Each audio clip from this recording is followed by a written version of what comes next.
예, 그 유튜브를 하면서 제가 그 참나를 찾아라 했더니만 그 댓글에 이런 이야기를 적어놨어요. 참나는 찾는 것이 아닙니다. 이렇게 적어놨더라고요. 그러면은 만약 이런 분은 태양을 찾아라 하면은 태양은 찾는 것이 아닙니다. 이렇게 할 겁니다. 그리고 태양은 찾는 거 아니에요. 태양은 항상 위에 있으니까 굳이 찾을 필요가 없다. 그런데도 태양을 찾아라 하는 말이 있다 아닙니까? 그러면 참나를 찾으라. 참나는 뭐 항상 있다. 그래도 참나를 찾으라 하는 말이 그 찾으라라는 이 말에 얽매여 버린다 이런 이야기입니다. 우리가 그 세계 여행을 가지는 않지만 안내 책자를 통해서 또는 TV나 뭐 이런 걸 통해서 대리 만족을 하고 있는데 어느 책자에 보니까 프랑스의 에펠탑이 왼쪽으로 기울어져 있다라고 되어 있는데 또 다른 안내 책자에는 오른쪽으로 기울어져 있다 이렇게 되어 있어요. 그러면은 이 사람이 두 개를 읽고 에펠탑이 오른쪽으로 했는가 왼쪽으로 기울어졌는가 확신을 못하죠. 자기가 안 가봤으니까. 그래서 주변 사람들한테 물어본다 아닙니까? 에펠탑이 오른쪽으로 기울어졌나 왼쪽으로. 어떤 사람은 왼쪽으로 기울어졌다 하면서 왼쪽으로 기울어졌다는 그 안내 책자를 한 권 막 보여주면서 봐라 여기도 이렇게 적혀 있지 않느냐. 또 어떤 사람은 오른쪽으로 기울었다 하면서 안내 책자에 이렇게 적혀 있지 않느냐 하고 내민다 아닙니까? 그게 무슨 이야기냐 하면은 경전에 의해서 중론에 의하면은 뭐 이래 한다고 돼 있고 유식론에는 이래 한다고 돼 있어요. 그러면은 유식론과 중론이 어느 것이 옳고 그러냐 거기에 매달린다 아닙니까? 또는 뭐 성철 스님은 돈을 돈수다 했는데 저 송강사 그 사람들은 진울의 법통을 이어받은 송강사 아닙니까? 그 진울은 돈호 돈수가 아니고 돈호 점수라고 이야기했어요. 그러니까 그 한쪽은 돈호 돈수다고 우기고 한쪽은 돈호 점수다고 우기고 그게 뭡니까? 가보지 않았기 때문에. 그 뭐 논쟁의 대상이 아니다 아닙니까? 백두산 천지에 툭 가보시면은 거기에 관련되는 뭐 이러쿵저러쿵 다 우리 같으면 여기 제주도 한라산 백록담에 한번 가본 사람은 백록담에 올라가다 보니까 그것도 조그만한 또 그 무슨 분지가 하나 있더라라는 둥 뭐 논쟁의 대상이 될 수가 없어요. 그래서 임재선사는 이런 이야기를 했어요. 부처를 만나면 부처를 죽이고 조사를 만나면 조사를 죽이라. 경계를 갖지 마라 이거죠. 경계를 초월한 지혜를 가져라. 경계심을 갖지 말고 경계를 초월하는 지혜를 가져라. 이런 이야기를 하고 있죠. 그래서 우리가 그 큰 스님 이렇게 만나면 부르지 않습니까? 부모님을 공경하고 또 부처의 피를 내지 말고 또 승단의 화합을 해치지 말고 그리고 경전과 그 불탑이나 뭐 부처님 동상이나 이런 것을 훼손하면 안 됩니다. 만약에 훼손하면은 오역죄를 범하게 됩니다. 이렇게 표현. 그러면 우리가 그 중생들은 맞네. 그럼 가면 안 되겠다. 부모님 공경하고 부처님 몸에다가 피를 흘린다는 건 말이 안 되고 뭐 이런 식으로 그 말을 받아들인다는 거니까. 그런데 임재는 오역죄를 범해야만이 해탈할 수 있다. 이렇게 이야기해요. 오역죄를 범해요. 그러니까 부모라든가 뭐 부처님, 부처, 경전, 불경, 불탑, 뭐 성단의 화합을 깨지 않도록 뭐 조심한다. 이런 어떤 경계심. 그러니까 그 교율이 되겠죠. 교율을 잘 지킨다든가. 뭐 이런 것에 얽매여 있으면은 해탈을 할 수가 없다. 그러면 그 임재선사가 그러면 임재선사가 주장하는 것은 무엇입니까? 임재선사는 그 불법을 익히고 불법을 구족하여 정법을 배워서 정법을 터득하여 뭐 배우든지 터득하든지 어쨌든 간에 정법으로서 자신의 번뇌망상을 자각하라. 중생심으로 자신의 번뇌망상을 자각한들 그 중생심이 그 옳고 그름이라기보다도 가야 할 방향을 정하지 못한다니까. 그리고 정법으로서 자신이 피어오르는 번뇌망상을 자각할 때 탁 견성이 일어난다 이런 이야기. 그래서 이 임재선사도 한 어릴 때부터 한 10살, 8살 그때 스님이 된 분이래요. 그래갖고 스님이 돼갖고 경전 공부를 참 많이 했어요. 그러나 저처럼 그 심리학을 공부하다 보니까 상담 심리학을 공부하다 보니까 도저히 상담 심리학 이것만으로는 그 상담해 주는데 뭔가 부족한 느꼈어요. 물론 그것만으로도 다 알뜰히 알면은 뭐 충분하겠지만은 그렇게 느껴지더라 이런 이야기입니다. 그래서 뭔가 새로운 것이 없나를 찾았을 때 찾았는 것이 이 불교였습니다. 불교 또는 불법. 불법이나 불교 하니까 불교가 뭐냐 했을 때 불교. 부처님의 가르침이 불교죠. 그러면 부처님은 뭘 가르쳤노? 불법을 가르쳤다. 불법이란 게 뭐냐? 자연의치. 그럼 부처님은 그런다. 부처님 그래. 나는 한마디도 설하지 않았다.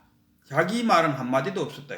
그냥 불법을 자기가 깨쳐갖고 자기가 깨친 그 불법을 전해줬을 뿐이다. 하나 예를 들었고 연기법을 말씀하시면서 이 연기법은 내가 오기 전에도 있었고 내가 간 이후에도 있을 것이다. 무명에서 시작, 무명, 해양식, 뭐 육경, 육근, 촉, 애, 치, 유, 생로병사 이렇게 나가는 게 연기법이지 않습니까? 연기법. 저 유튜브 제목도 연기법 상담가 견성인데 연기법이 뭐냐고 자꾸 물어보더라고요. 그래서 저는 뭐 알기 쉽게 인연법하고 같아요. 이렇게 연이라는 것은 연달아 기 일어난다 해서 연기법입니다. 모든 것이 다 연결되어 있다. 그렇게 설명을 하는데 뭐 말에 불과하다. 만내 책자에 불과하다. 오역죄를 범해야 해탈할 수 있다. 오역죄에 매달리면은 아이고 오역죄 거기에 매달리 갖고 오역죄는 안 해야지. 또 하고 나면 어디 됩니까? 거기 부처님 시절에 우발이 존자. 우발이가 이발소였는데 그 이발소 그 부처님 그 왕족들이 머리를 깎고 부처님 제자가 되겠다고 갈 때 우발이 존자가 그 사람들 머리를 다 깎아줬죠. 다 깎아주고 나서 가만 생각해 보니까 나도 그러면 이발소 한다고 하고 있지 말고 나도 부처님 제자에 돼야지 하고 쫓이 갔어요. 그래갖고 그 왕족들은 절차를 밟아서 부처님이 제자가 되는데 우발의 존자는 바로 부처님을 찾아갔어요. 그걸 바로 찾아가고 내가 부처님 제자 되려고 합니다. 하니까 그래라 이렇게. 그러니까 절차를 밟아서 그 왕족들이 우발이보다 늦게 됐다. 그래도 먼저 되었다고 우발이가 그 왕족들보다가는 선배 역할을 했다. 이 우발이가 나중에 10대 제자가 되고 계율의 뭐 1인자다 할 정도로. 근데 어떤 사람 스님이 둘이가 한 사람은 살인을 하고 한 사람은 그 여자를 겁탈했어요. 그래갖고 자신의 죄를 참회하기 위해서 우발이 존자에게 왔을 때 우발이 존자가 두 사람에게 그 참회를 하시오. 부처님한테 절하고 자기 자신의 잘못을 참회하시오 한다. 그때 그 유마거사가 그 장면을 보고 지나가면서 이런 이야기를 했죠.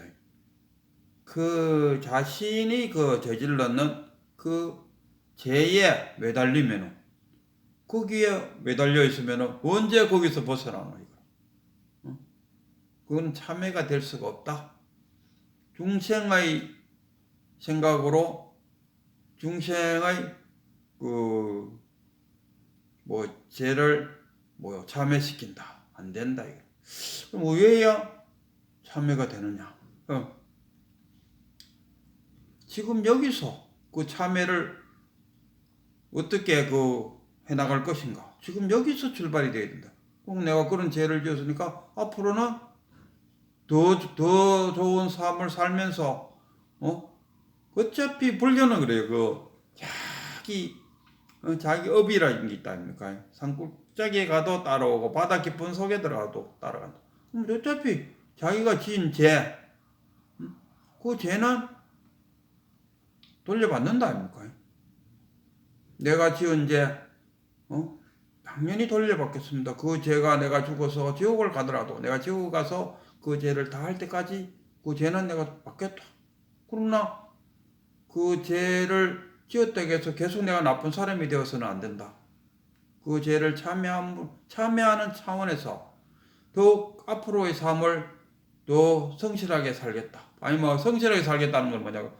중생의 생각으로 하지 말고 불법으로 생각하면은 정법대로 산다. 불법대로 사는 게 그러니까 그 부처님 보면은 좋은 것도 없는 것보다는 못하다 그러잖아요. 좋은 것도 없는 것보다 못하다. 불법대로 이야기하면 중생의 생각으로 하면은 좋은 게 많을수록 좋은 거죠. 그러나 그 불법 정법에 의하면은 자연의 이치에 의하면은 왜 좋은 것이 있으면 그 반대 동전의 양면처럼 뒤에는 불량이 있기 마련이에요. 그러니까 불량도 없고 좋은 것도 없는 것이 좋은 거지. 좋은 것 있고 불량 있고 이것이 더 좋지가 않을 거 아닌가.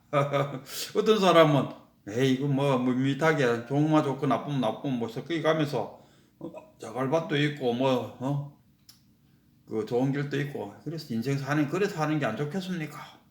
벌써 이래 생각해 버리면 초월한 거라. 초월해. 불행을 초월한 사람. 이 사람이 깨친 사람이라. 그래서 어쨌든 간에 임재선사가 하는 말은 얼매이지 마라. 임재선사는 또 이런 이야기를 했어요.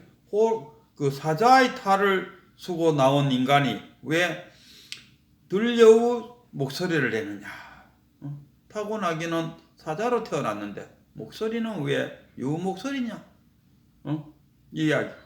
그러니까 어느 절에 가서 큰 스님을 턱 만나서 큰 스님은 깨달았으니까 어이구 부처님이고 나는 못 깨달았으니까 중생이다. 자기 자신을 둘로 나눠서 자신을 들려우처럼 만들지 말아요. 왜?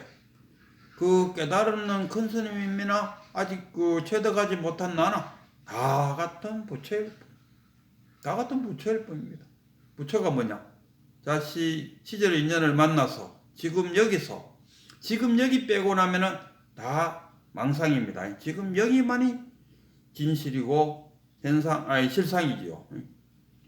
내일 하겠다. 내일 공부 열심히 하겠다. 내일부터 다이어트 하겠다.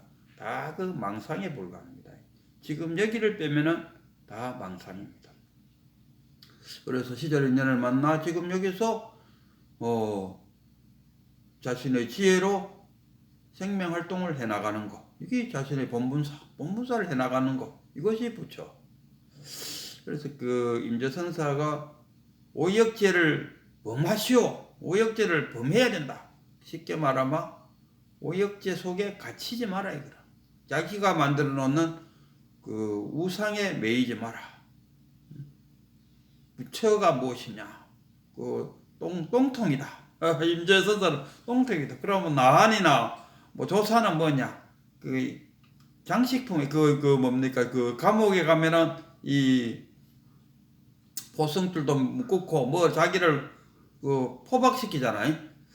포박에 불과하다. 그러니까 내가 그런 그 경전 말이나 뭐 계율을 지켜야 된다는 말이나 거기에 매이지 말고, 그렇다고 해서 뭐 그럼 뭐 어떤 사람 뭐 깨달았다 해서 어디가 청정한 것인가, 불국토에 청정하지 않는 것이 어딘 것인가 해서 뭐 법당에다 오줌을 놨다는데, 그거는 아니죠. 오줌을 놓으면은 그 순간 그 사람이 거기가 불국토가 아닌기라. 그러니까 그놈의 기사대기를 한번 때려버려. 왜? 거기는 불국토가 아니니까. 그러니까 그 반야의 지혜로, 그럼 정법의 지혜, 불법의 지혜로서 대자유인이 되시오. 그리고 불법의 지혜로 자신의 번뇌망상을 자각하시오. 그러면은 탁 견성을 하게 될 것입니다. 이런 이야기.